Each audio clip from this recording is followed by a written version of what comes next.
कि सच्चिदानंद रूपाय विश्वोत्पत्त्यादि हेतवे तापत्रय विनाशाय श्री कृष्णाय वयं नमः। बड़ी उपयोगी बातें हैं। सत्य, चित्त और आनंद जीवन का परम सार और परम लक्ष्य है। ये सच्चिदानंद जो त्रिकालावादित सत्य है, जो आदि मध्यांत सत्य है, जो अपरिवर्तनीय सत्य है, उसे हम सत्य बोलते हैं। सत्यपतम सत्य परम च सत्यम सत्यस्य योनिं निहितं च सत्ये सत्यस्य सत्यम असत्य नेत्रम सत्यात्मकम त्वं शरणं प्रपन्नाः। जो सत्यव्रत है, त्रिसत्य है, जिसका मूल भी सत्य है, मध्य भी सत्य है और कभी नहीं होने वाला अंत भी सत्य है, उसे हम सत्य बोलते हैं। परमात्मा का दूसरा नाम चित्त है, माने प्रकाश, जिसे कभी किसी से प्रकाश उधार लेने की जरूरत नहीं पड़ती।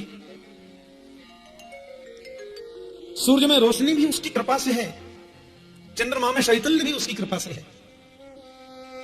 प्रकृति के जितने भी नियम चल रहे हैं स्वतः उसके द्वारा ही निर्देशित हैं। ये संपूर्ण आकाश जिसका मंदिर शिखर है, मानो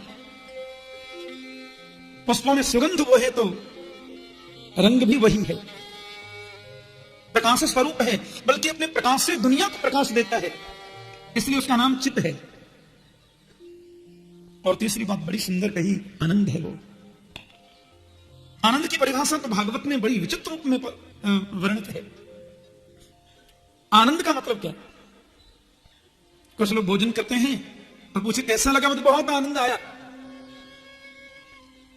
एयर कंडीशन कमरे में सोए, सवेरे उठे, कैसा लगा, बहुत आनंद आया।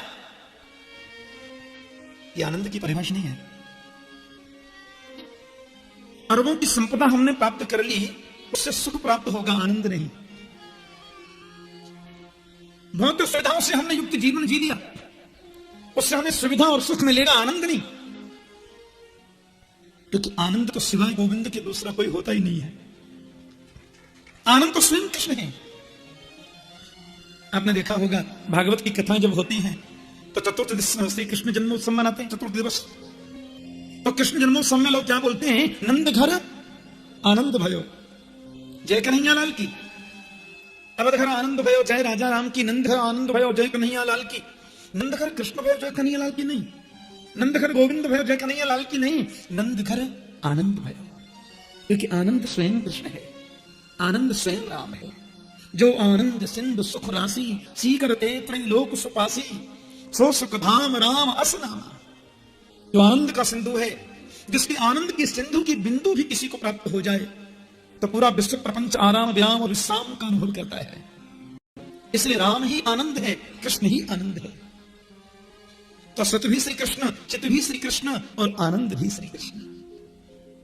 एक और बात, दुनिया की हर चीज को आप पलट सकते हैं। सुख का उल्टा तो दुख होता है, रात्रि का उल्टा दिन होता है, प्रकाश का उल्टा अंधकार होता है, गोरे का उल्टा काला होता है, विद्वान का उल्टा मूर्ख होता है। लेकिन आनंद का उल्टा कभी कुछ होता है? आनंद का उल्टा कभी कुछ कर सकते हैं आप? एक सज्जन बोले आनंद का उल्टा भी होता है महाराज। मैंने कहा क्या होता है? बोले आनंद का उल्टा होता है निरानंद।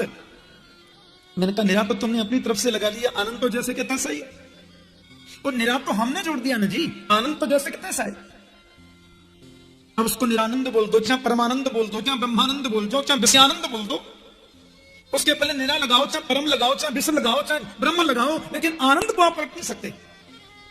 आनंद को बदला जा नहीं सकता, क्योंकि आनंद सत्य है और वह त्रिकालावादित सत्य है, आदि मध्यांत सत्य, उसको बदल कर सकते हैं। तो सत्य भी श्री कृष्ण है, चित्त भी श्री कृष्ण है और आनंद भी श्री कृष्ण है। विश्वोत्पत्त्यादि में वो जरा सा मुस्कुराता है, सृष्टि का सृजन हो जाता है। वो जरा सा गंभीर होता है, सृष्टि का पालन हो जाता है। और वो भ्रमटी को जरा सी टेढ़ी कर लेता है, प्रलयंकाली समुद्र में सब डूब जाते हैं। तो विश्वोत्पत्त्यादि हेतवे, विश्व की उत्पत्ति पालन और लय का हेतु भी तो एकमात्र गोविंद है। तापत्रय विनाशाय, तीनों प्रकार के तापों को नष्ट करने की जिनके नाम में शक्ति है। तीनों ताप, आध्यात्मिक ताप हो, चाहे आदि दैविक ताप हो, चाहे आदि भौतिक ताप हो, कोई भी ताप गोविंद के नाम के सामने रुक तो नहीं पाता। तो तापत्रय विनाशाय, दैहिक दैविक भौतिक तापा राम राज्य ताहू नहीं जा पाए।